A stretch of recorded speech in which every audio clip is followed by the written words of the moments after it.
Me llamo Elena Vidal y a mis 32 años, creía que los susurros silenciosos de mi juventud en el pueblo de Robledal eran ecos distantes, desvaneciéndose con cada año que pasaba. Sin embargo, al entrar en las venerables cámaras de la Sala 3 de los juzgados de distrito, el aroma a roble añejo y el pesado silencio que lo envolvía todo me transportaron de nuevo. De repente tenía 19 años otra vez, la hija pasada por alto, una sombra en una familia de colores vibrantes. Mi madre, Serafina, su voz una cuchilla susurrante y afilada, se inclinaba y susurraba: «Elena, no causes un escándalo. Siéntate al fondo y cállate». Mi padre, Ricardo, rara vez registraba mi presencia, su mirada siempre fija en el mundo de sus ambiciones, como si yo fuera meramente una mota de polvo fugaz en su gran tapiz. Para ellos, la ropa sensata y bien entallada que elegía, incluso la tela simple y robusta de mi vestimenta diaria, no era un reflejo de mi naturaleza práctica, era evidencia de mi tranquila rebeldía, mi divergencia de su camino.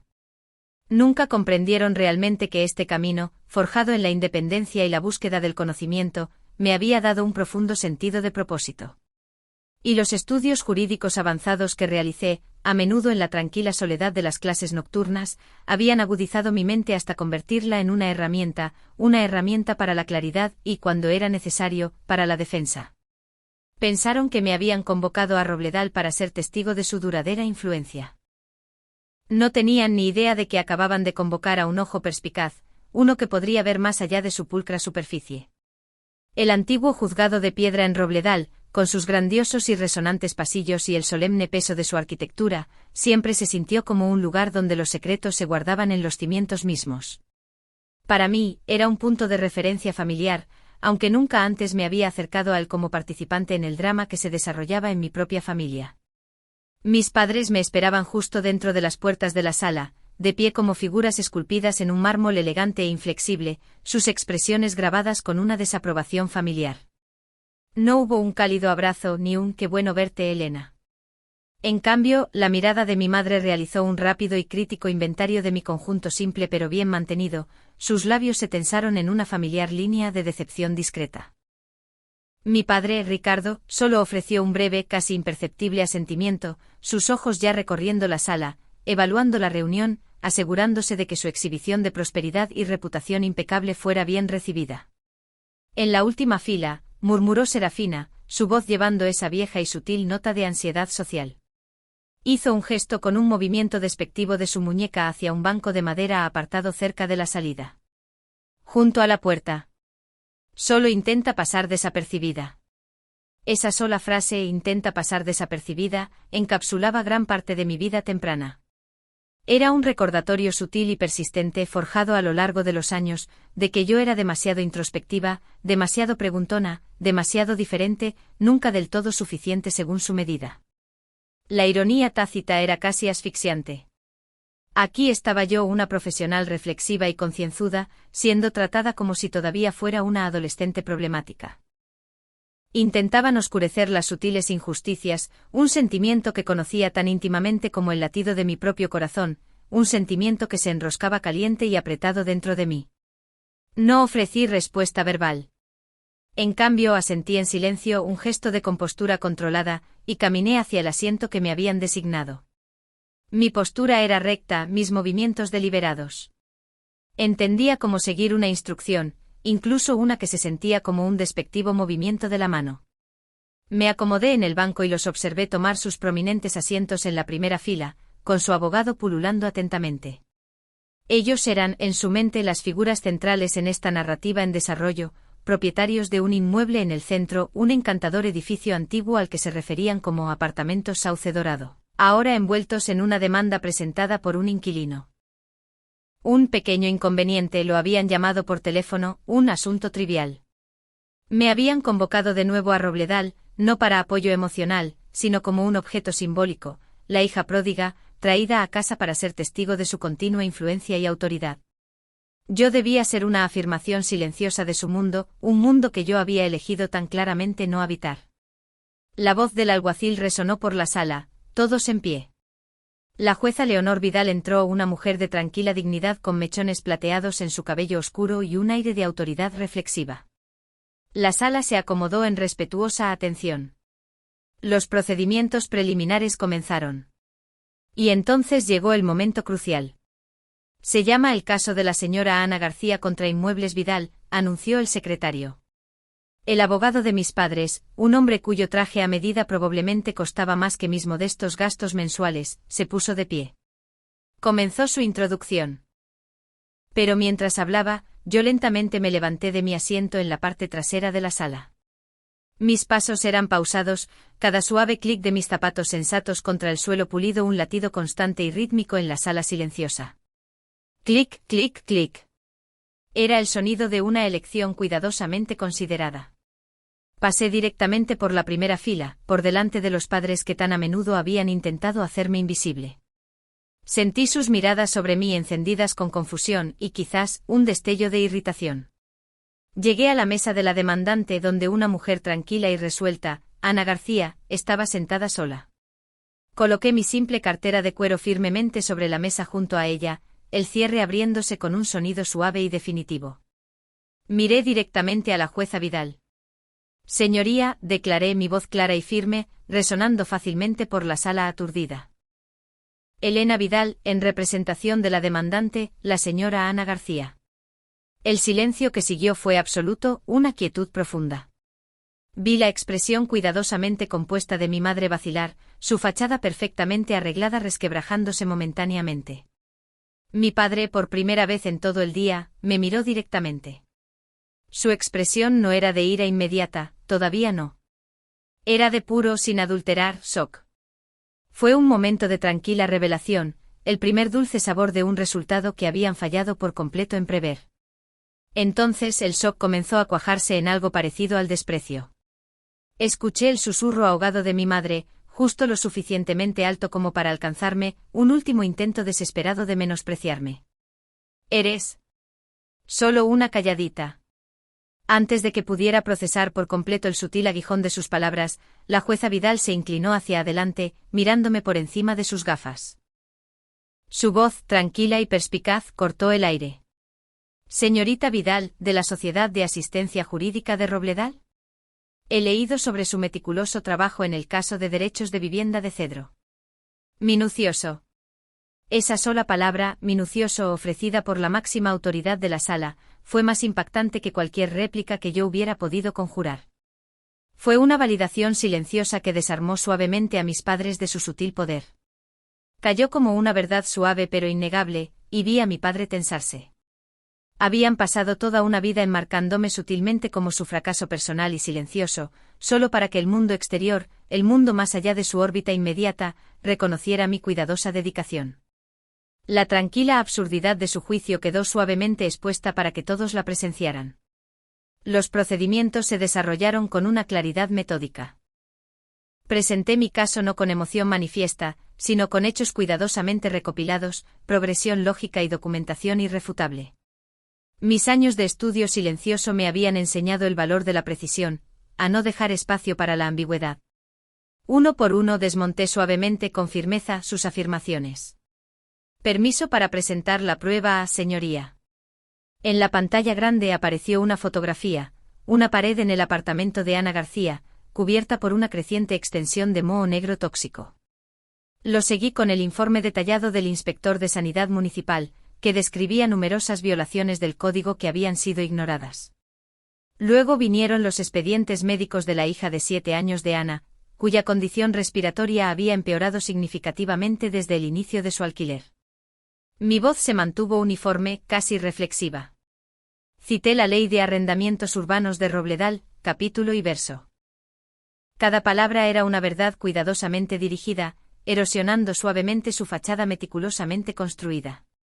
Observé cómo su abogado se revolvía, cómo la cara de mi padre pasaba de pálida a un rojo moteado, cómo la compostura externa de mi madre se disolvía en una aprensión apenas disimulada. Cuando la jueza Vidal dictó su sentencia, fue rápida e inequívocamente clara. Falló de manera decisiva a favor de Ana García, ordenando a mis padres que cubrieran todos los gastos médicos, todos los costes de reubicación y daños punitivos significativos. Además, ordenó que pusieran todo el edificio de los apartamentos Sauce Dorado al día con el código en un plazo de 60 días o se enfrentarían a multas crecientes. Fue más que una resolución legal, Fue un juicio silencioso pero firme sobre su negligencia y descuido. Había utilizado su mundo la ley y mi mundo la disciplina del estudio cuidadoso y el compromiso con la equidad, valores que ellos a menudo habían pasado por alto para hacerles rendir cuentas. Había tomado las mismas cualidades que consideraban mi reserva tranquila y las había transformado en su innegable consecuencia. Recogí tranquilamente mi cartera, le di un apretón tranquilizador en el hombro a Ana y me giré para marcharme. No miré a mis padres. No lo necesitaba. Podía sentir el peso silencioso de su humillación desde el otro lado de la sala. Mientras salía, las pesadas puertas de roble cerrándose suavemente detrás de mí, no solo estaba abandonando una sala de audiencias. Estaba dando un paso atrás de un escenario donde, por primera vez, una profunda verdad había sido finalmente pronunciada. La tranquila adrenalina de la sala del tribunal disminuyó lentamente mientras conducía, dejando una suave punzada a su paso. La victoria se sentía menos como un triunfo y más como un ajuste de cuentas silencioso, un reconocimiento de una dinámica familiar hace tiempo pasada. Mi mente, ahora libre de las demandas inmediatas del juicio, se desvió. No era una añoranza nostálgica, sino una suave inmersión en las aguas frías donde se habían formado las primeras heridas sutiles. El mapa de esas heridas silenciosas, las que me habían llevado a ese tribunal, comenzó a desenrollarse suavemente. Comenzó como tantos recuerdos de la infancia, con un vestido.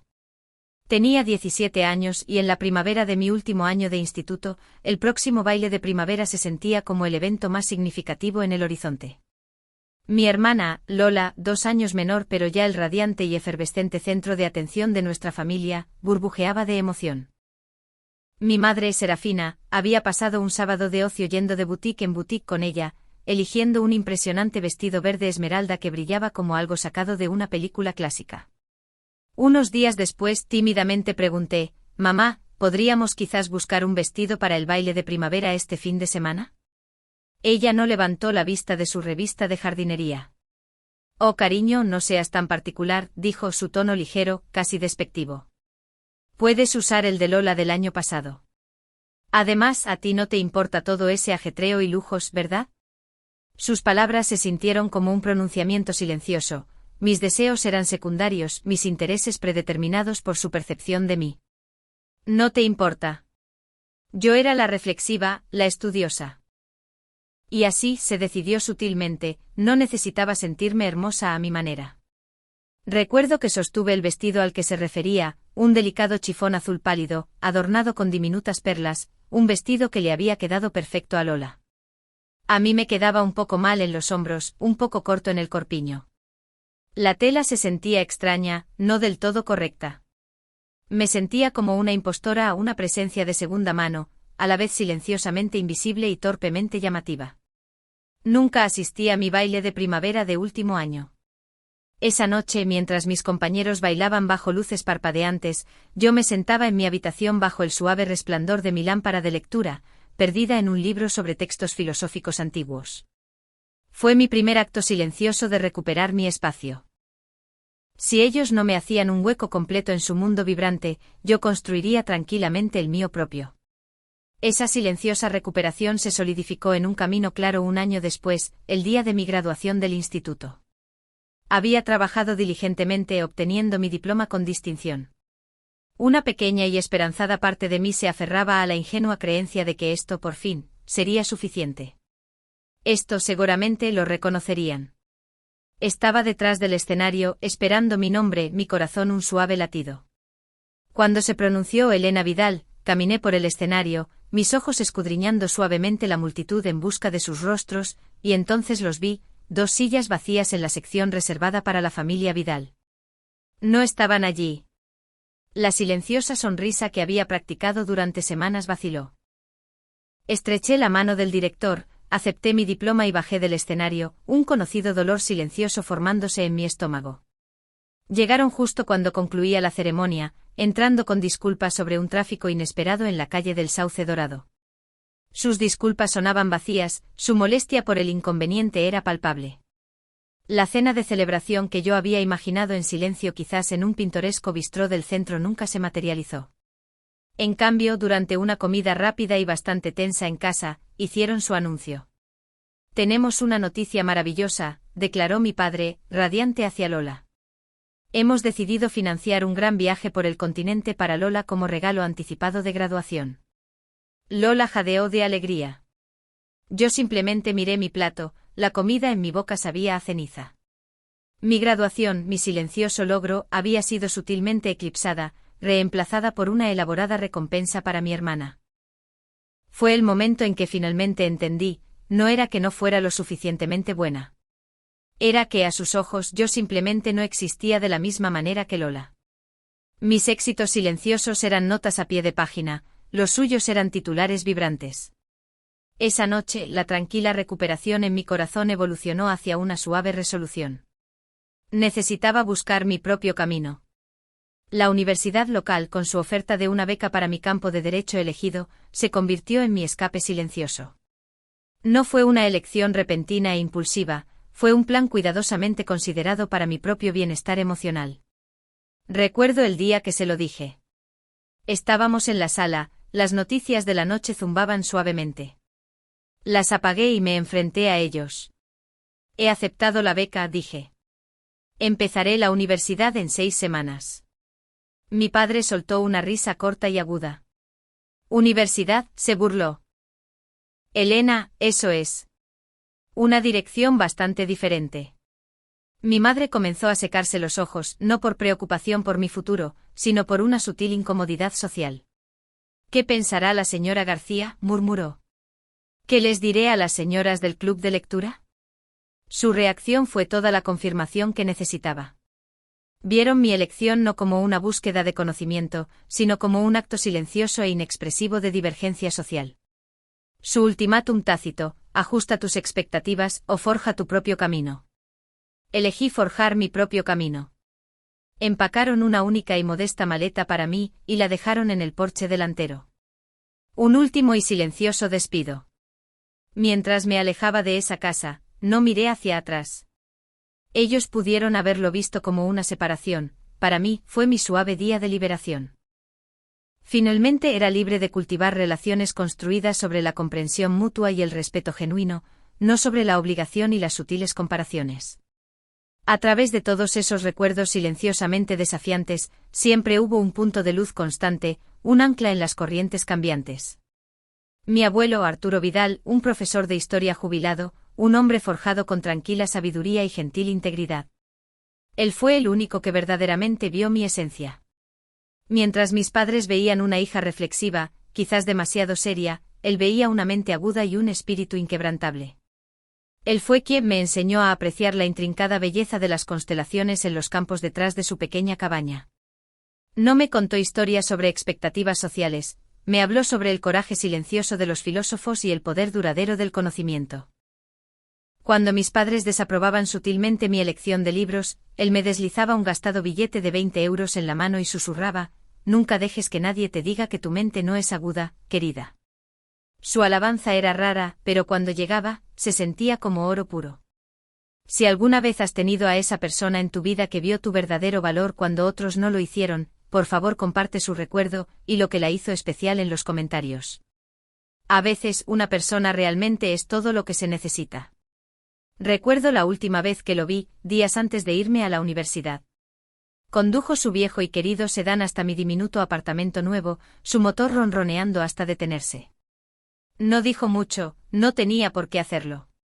Simplemente me envolvió en un abrazo que olía a libros viejos y tierra de jardín, un abrazo que se sentía más como hogar que la gran casa de mis padres. Me abrazó suavemente y su voz fue un suave murmullo en mi oído. «Vive una vida de integridad, Elena», susurró. «Hazme sentir orgulloso». Ese recuerdo, su voz, su inquebrantable fe en mí, se convirtió en mi brújula silenciosa. Fue el código sutil por el que viví a través de cada desafiante sesión de estudio, cada noche solitaria en la Facultad de Derecho. Fue su legado de tranquila integridad lo que llevé a ese juzgado de Robledal. Y fue su recuerdo lo que incluso ahora, sirvió como un suave faro, guiándome hacia una verdad mucho más compleja de lo que jamás hubiera imaginado. Las palabras de mi abuelo, «hazme sentir orgulloso», resonaron en la tranquila soledad de mi habitación de hotel. El hombre que había sido mi único aliado inquebrantable ya no estaba. La victoria silenciosa en el tribunal, tan justa y correcta como era, se sentía como una pequeña isla de paz en un vasto y solitario océano. Era una sensación familiar.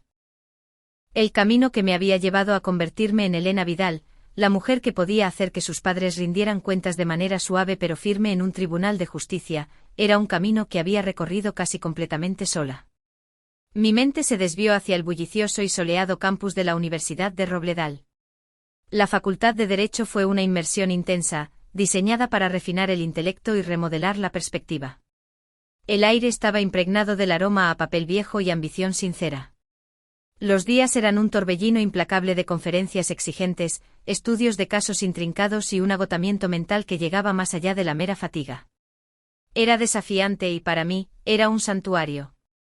Mientras otros estudiantes a veces se sentían abrumados, extrañando sus comodidades pasadas, yo encontré una extraña sensación de paz tranquila. Por primera vez en mi vida, las expectativas eran claras y se aplicaban a todos por igual. A nadie le importaba el linaje familiar o la posición social. Tu valor se medía de maneras tangibles, tu capacidad para diseccionar un texto legal complejo, la claridad de tus argumentos, la profundidad de tu comprensión de precedentes matizados. La meritocracia exigente pero justa de la academia fue un alivio tranquilo, un respiro bendito de los paisajes emocionales arbitrarios de mi familia. Recuerdo una noche tarde en la biblioteca, estudiando Derecho Constitucional a las 3 de la mañana.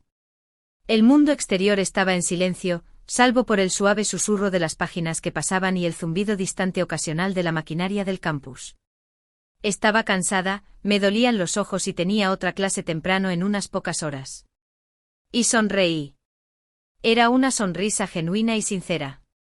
Este era un trabajo duro y exigente. Pero era mi trabajo. Era una tarea que había elegido, una responsabilidad que estaba asumiendo. Se sentía real, auténtica. Nadie podía descartarla, menospreciarla o sutilmente quitármela. Ese sentimiento me impulsó suavemente hacia adelante. El camino de estudiante tranquila a profesional consumada fue largo, pavimentado con sacrificios que nadie en casa vio realmente. Mientras realizaba mis estudios universitarios, tomé turnos nocturnos en la biblioteca de la universidad para mantenerme. Recuerdo innumerables noches impulsadas por tibio y pura determinación, encorvada sobre libros de texto con una pequeña lámpara de escritorio después de un día completo de clases. Mi ropa aún conservaba el tenue olor a libros viejos y contemplación tranquila. Hubo momentos de duda, de profunda soledad. Recuerdo a algunos de mis compañeros que, proviniendo de orígenes más establecidos, sutilmente dejaron claro que pensaban que mi enfoque más tranquilo era una desventaja, que no era lo suficientemente asertiva. Hacían comentarios despectivos, lo suficientemente altos como para que yo los oyera.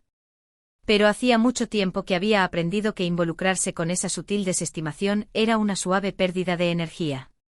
Mi abuelo me había enseñado que las acciones, ejecutadas con consideración, hablan con más elocuencia que las palabras. Así que usé su sutil condescendencia como combustible silencioso. No respondí. Simplemente presenté trabajos más investigados, articulé argumentos más precisos en el tribunal simulado, obteniendo constantemente calificaciones más altas en cada examen. Lentamente un respeto silencioso comenzó a reemplazar la sutil desestimación. No fue dado libremente, fue ganado centímetro a centímetro.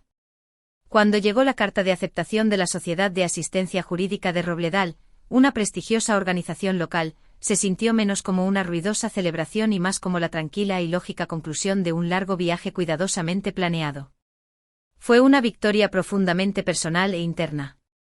El día que entré en mi primer puesto profesional, llevando mi gastada cartera de cuero, no llamé a mis padres.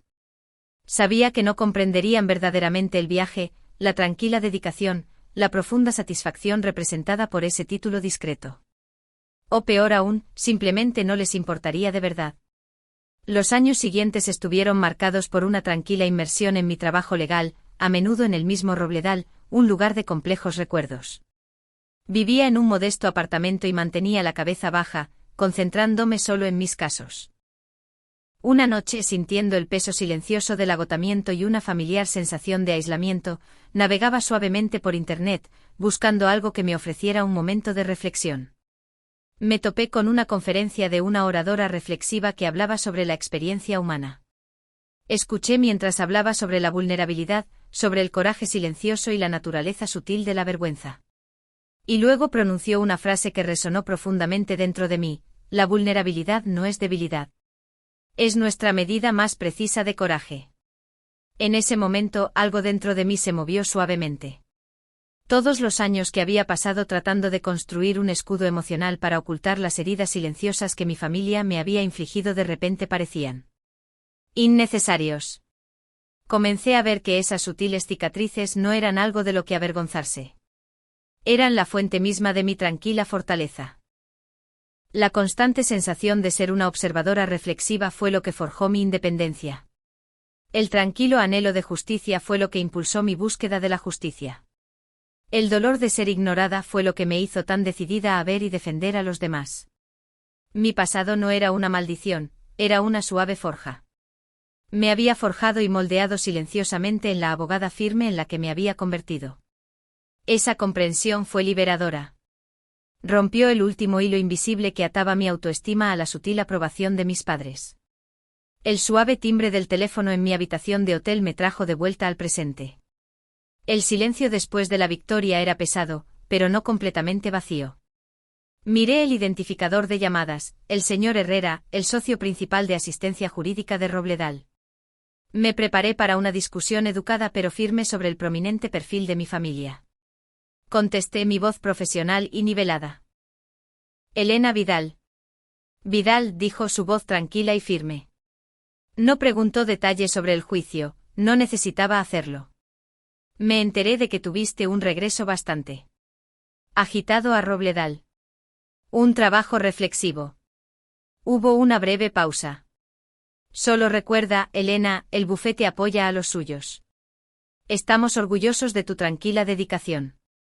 Colgó. Me quedé allí sosteniendo el teléfono, el silencio de la habitación ya no se sentía vacío.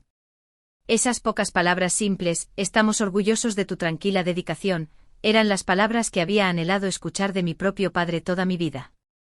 Eran una validación que él era incapaz de dar, ofrecida libremente por un hombre que me conocía solo a través de mi servicio reflexivo y mi inquebrantable integridad. Un lento calor se extendió por mi pecho, empujando suavemente hacia atrás el frío dolor del pasado. En ese momento lo entendí. Había perdido una familia definida por lazos de sangre y expectativas tácitas. Pero a lo largo del camino tranquilo, a veces solitario, había encontrado otra. Una familia forjada en un propósito compartido, construida sobre una base de integridad, respeto y lealtad. Y esa familia era, a su manera, inquebrantable. El calor de las palabras del señor Herrera permaneció mucho después de que terminara la llamada. Una pequeña y constante llama en la tranquila caverna de mi habitación de hotel. Por primera vez en lo que pareció toda una vida, una parte de la armadura emocional que había construido con tanto cuidado pareció derretirse suavemente. Estamos orgullosos de tu tranquila dedicación. Era una frase sencilla, sin embargo, era la validación que había anhelado toda mi vida y que finalmente había dejado de esperar escuchar. Quizás, pensé, este es el comienzo de un nuevo capítulo. Quizás la lucha silenciosa finalmente está llegando a una suave resolución. Entonces mi teléfono volvió a sonar. Era un número desconocido, un prefijo local de Robledal. Casi lo dejo ir al buzón de voz, pero un sutil instinto me hizo contestar. Elena Vidal. La voz al otro lado era profunda, envejecida y con la dicción cuidadosa de una época pasada. Soy yo, respondí, mi tono volviendo a la cautela profesional. Mi nombre es don Salvador Ruiseñor, dijo el hombre. Fui el abogado de su abuelo, el profesor Arturo Vidal. Un leve sobresalto me recorrió. Mi abuelo había fallecido hacía 12 años. Lo siento, ¿su abogado?, pregunté. Su herencia se liquidó hace mucho tiempo. Sí, en su mayor parte, dijo Ruiseñor, y pude escuchar un suave crujido de papeles. Pero hay un asunto de naturaleza muy delicada y urgente relacionado con sus últimas voluntades del que sus padres nunca fueron conscientes. Creo que es imperativo que nos reunamos de inmediato. Su tono no era el de un abogado típico que maneja una tarea administrativa aburrida, estaba teñido de una urgencia, una ansiedad estrictamente controlada que me inquietó sutilmente. Un nudo silencioso de inquietud comenzó a formarse en mi estómago, reemplazando el calor que había estado allí momentos antes. La tarde siguiente me encontré en el histórico distrito del Molino Viejo de Robledal, una zona encantadora de caminos empedrados y edificios de ladrillo bellamente conservados.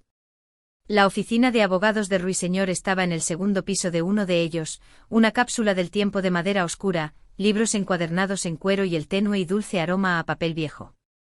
Don Salvador Ruiseñor era un hombre que parecía tener unos 70 y tantos años, con ojos amables que albergaban un profundo cansancio. Después de un saludo educado pero breve, fue directo al grano. Deslizó un grueso sobre de color crema sobre su escritorio de caoba. Su abuelo era un hombre muy perceptivo, señorita Vidal, comenzó con un suspiro. Conocía a sus padres, específicamente su relación con la riqueza material. Dijo que a menudo veían el mundo a través de una lente de adquisición, y le preocupaba que lo usaran para controlar su camino. Dejó que eso calara antes de continuar. Así que hace 12 años, estableció en secreto un pequeño fondo fiduciario para usted. 10.000 euros. Me quedé atónita en silencio. Los términos eran específicos, explicó Ruiseñor. Los fondos debían serle entregados solo cuando usted hubiera logrado un hito profesional significativo, completamente sin su influencia financiera directa. Quería asegurarse de que tuviera su propia base tranquila, su propia ruta de escape suave, si alguna vez la necesitaba. Ofreció una pequeña y triste sonrisa. Convertirse en una abogada consumada y una defensora respetada en la Sociedad de Asistencia Jurídica de Robledal. Creo que es seguro decir que ha cumplido con creces la condición. El dinero en sí, que según explicó había crecido a casi 12.000 euros, era secundario. Fue el acto. Fue un voto de confianza silencioso enviado desde más allá de la tumba, un último acto de protección suave del único hombre que realmente había intentado protegerme. Hay más, dijo Ruiseñor, su voz suavizándose. Me entregó otro sobre, este viejo y amarillento por la edad. También le dejó esto para que se lo entregaran con el fideicomiso. Mis manos temblaron ligeramente al tomarlo. Era la elegante letra de mi abuelo, fuerte y clara. Desdoblé la única hoja de papel, mi corazón encogiéndose con cada palabra. Escribía de su orgullo silencioso, de la mente aguda que siempre había visto en mí, incluso cuando era una niña pequeña. Me dijo que estaba orgulloso de la mujer reflexiva en la que me estaba convirtiendo. Luego llegué al párrafo final, y el aire de la habitación pareció enfriarse. Estoy haciendo algunos cambios en mi testamento, Elena. Tengo la intención de dejarte la mitad de la propiedad de la cabaña del Sauce Dorado. No confío plenamente en tus padres con su gestión. No confío plenamente en ellos. Punto. Su enfoque fundamental de las cosas. No puedes imaginar la profundidad de ello. Ten cuidado. La carta terminaba allí abruptamente como si hubiera sido suavemente interrumpido a mitad de frase, una advertencia escalofriante e inacabada que quedó suspendida en la silenciosa oficina. Ruiseñor debió ver cómo se me iba el color de la cara. Se inclinó hacia adelante, su expresión grave, y finalmente se descargó de algo que claramente lo había atormentado durante más de una década. Señorita Elena, dijo, su voz bajando a un susurro. Justo antes de que su abuelo falleciera, su madre vino a verme. Estaba agitada, casi frenética. No dejaba de preguntar, una y otra vez, si Arturo podría alterar su testamento sin su conocimiento. Quería saber si se podía hacer un cambio que la pasara por alto a ella y a su padre. Hizo una pausa, respirando hondo. Y entonces. Murió. El informe oficial decía insuficiencia cardíaca, pero era demasiado conveniente. Le habían hecho un chequeo médico completo la semana anterior. Su médico me dijo que estaba sano como un roble. Su muerte repentina en ese momento impidió que se finalizaran los últimos cambios en el testamento. Lo miré fijamente, mi mente a mil, conectando sutiles puntos que nunca quise conectar. Y una cosa más, dijo Ruiseñor con los ojos llenos de una dolorosa reticencia. Recuerdo el querido jardín de hierbas de su abuelo. Estaba tan orgulloso de él. Cultivaba mucha digital en la valla trasera. No necesitaba decir una palabra más. Mi formación legal, las largas noches estudiando detalles forenses y toxicología, todo volvió a mí en una sola y horrible ola. Digital. La hermosa flor en forma de campana era la fuente natural de la digoxina, un potente glucósido cardíaco. En la dosis correcta podía inducir un ataque cardíaco masivo e indetectable. El mundo se inclinó sobre su eje. Una versión de los hechos, un escenario impensable y monstruoso, comenzó a construirse en mi mente con aterradora claridad. El motivo, una necesidad desesperada de la herencia para evitar la ruina financiera. La oportunidad, eran sus hijos frecuentemente en su casa. Y el medio, floreciendo inocentemente en su propio patio trasero. Mi papel como hija que había sido discretamente ignorada se desvaneció, reemplazado por la mente tranquila y analítica de una abogada experimentada. El caso civil en el tribunal de abajo era un juego de niños comparado con esto. Esto era un crimen capital. Salí de la oficina de Ruiseñor con un cheque que me importaba poco y una carta que acababa de convertirse en la pieza de evidencia más profundamente importante del mundo. La pregunta que había definido silenciosamente mi vida, ¿por qué mis padres no me entendían o apreciaban realmente?, fue repentinamente eclipsada por una mucho más aterradora: ¿podrían mis padres ser asesinos? Al salir de la oficina de don Salvador Ruiseñor, la hija que había llorado en silencio a su abuelo había desaparecido. En su lugar estaba Elena Vidal, una abogada con una misión profunda. El nudo de dolor en mi estómago se había solidificado en una fría y dura resolución. La pregunta ya no era un fantasma de horror, era un objetivo. Tenía una hipótesis, y necesitaba confirmarla o negarla con inteligencia procesable. De vuelta en el anonimato estéril de mi habitación de hotel, no lloré ni me enfurecí. Abrí mi portátil personal y comencé a formular un plan de acción, de la misma manera que abordaría cualquier investigación legal compleja. Misión: confirmar o eliminar la hipótesis de homicidio. Objetivo principal: el Dr. Elías Fuentes, firmante del certificado de defunción. Método de acercamiento: compromiso directo, utilizando un interrogatorio cuidadoso, el peso de una investigación exhaustiva y la tranquila autoridad de mi posición legal. Me vino a la mente una cita de un filósofo legal favorito: la verdad busca la luz, pero a veces necesita una mano suave que la guíe hasta allí. Necesitaba entender el terreno. Pasé horas investigando a fondo al Dr. Fuentes, escaneando 12 años de registros públicos en busca de sutiles señales de alerta: cambios repentinos en el estado financiero, dificultades profesionales, inestabilidad personal. Necesitaba entender al hombre antes de enfrentarlo con calma. A la mañana siguiente encontré su clínica en un tranquilo parque médico suburbano. Ahora era mayor, algo frágil, con el cabello blanco y fino y un ligero temblor en las manos. Parecía más un anciano amable que un posible cómplice. No me presenté como Elena Vidal. Mi apellido en este contexto parecía una desventaja. Entré en su consulta, cerré la puerta y me paré frente a su escritorio, vestida con mi atuendo legal profesional y discreto. Mi presencia proyectaba una autoridad tranquila e inquebrantable. Dr. Fuentes, comencé, mi voz uniforme y desprovista de emoción manifiesta. Soy Elena Vázquez, abogada de la Sociedad de Asistencia Jurídica de Robledal. Estoy revisando ciertos certificados de defunción pasados en busca de irregularidades, particularmente los relacionados con la zona de Sauce Dorado. Su rostro palideció sutilmente. Coloqué una copia del certificado de defunción de mi abuelo sobre su escritorio. Dejé que lo mirara, que el recuerdo y cualquier culpa latente se filtraran suavemente. Luego hice una pregunta sencilla y directa, mi voz tan tranquila y afilada como el bisturí de un cirujano. Doctor, ¿hay algo en este informe que le gustaría rectificar? Fue todo lo que hizo falta. La presa de su negación, mantenida durante más de una década, se hizo añicos en silencio. El anciano se desplomó en su silla y comenzó a sollozar, sus hombros temblando con la fuerza de una verdad largamente encarcelada. A través de lágrimas de culpa, la historia completa se derramó.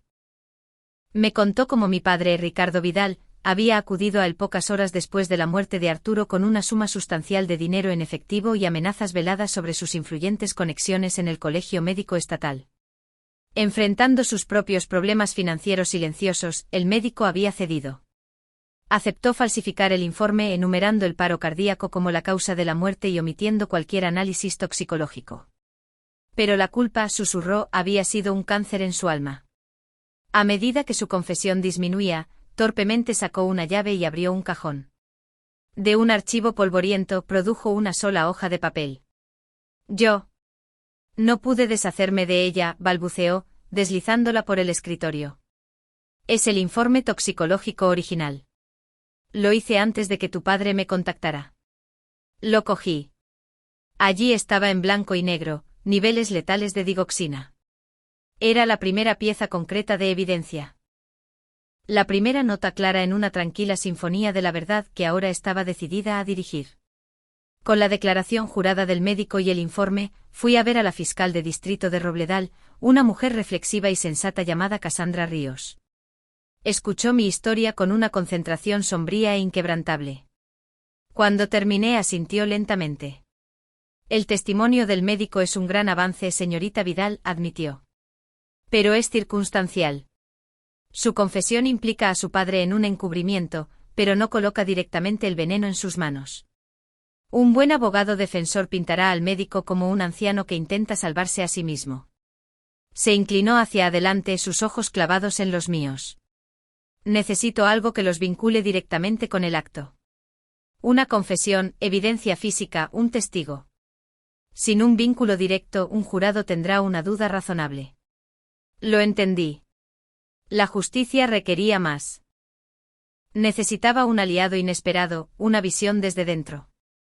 Necesitaba mi arma silenciosa, un arma que mis padres habían creado sutilmente, una que nunca verían venir. Mi hermana, Lola. Esa noche me reuní con ella en una pequeña cafetería abierta toda la noche, lejos del acomodado barrio de nuestros padres. Entró sutilmente a la defensiva, con los brazos cruzados sobre el pecho. Antes de que pudiera hablar, comenzó con las narrativas familiares que nuestros padres le habían inculcado suavemente durante años. ¿Qué quieres, Elena? ¿No has causado ya suficiente interrupción? ¿Volviendo aquí, desafiándolos, avergonzando sutilmente a la familia? La dejé terminar. No discutí. Simplemente deslicé una carpeta por la pegajosa mesa. Lee esto, dije en voz baja. Dentro había una copia de la carta de nuestro abuelo y la confesión jurada del doctor Elías Fuentes. Observé cómo su ira ensayada se disolvía, reemplazada por confusión, luego por un horror naciente. Su rostro se relajó, su piel cenicienta bajo las luces fluorescentes de la cafetería. El mundo cuidadosamente construido que nuestros padres habían creado para ella se estaba fracturando justo ante mis ojos. Cuando levantó la vista, la sutil arrogancia había desaparecido, reemplazada por una vulnerabilidad aterrorizada. ¿Qué? ¿Qué es esto? Este era el momento crítico. Esto no era una charla familiar informal, era una llamada silenciosa a la acción valiente. No pregunté, suave pero firmemente propuse un camino. Lola, esto ya no se trata de ti y de mí, dije, mi voz baja y firme. Esto es por el abuelo. Fue asesinado. Puedes seguir viviendo en la cómoda narrativa que te han construido, o puedes ayudarme a encontrar justicia para la única persona en esta familia que realmente se preocupó por nosotros, sin condiciones. Metí la mano en mi cartera y coloqué un pequeño dispositivo sobre la mesa, una grabadora de voz digital, no más grande que un llavero. Tu misión, si decides aceptarla, dije, mis ojos fijos en los suyos, es buscar los viejos registros de nuestro padre. Él guarda todo en cajas en el desván. Estados financieros, diarios antiguos, cualquier cosa de esa época. Necesito información, Lola. Algo que demuestre que estaban desesperados. Ella miró la grabadora como si fuera algo delicado y frágil, temblaba, dividida entre una vida de lealtad y la horrible verdad. Pero en lo más profundo de sus ojos asustados, lo vi, un destello de su propio resentimiento enterrado, un atisbo de conciencia. El reclutamiento silencioso estaba completo. Las horas que pasé esperando la llamada de Lola fueron las más largas de mi vida. Me senté en mi tranquila habitación de hotel, la evidencia que había reunido extendida sobre el escritorio como un complejo rompecabezas. Pero la pieza de información más crítica aún faltaba.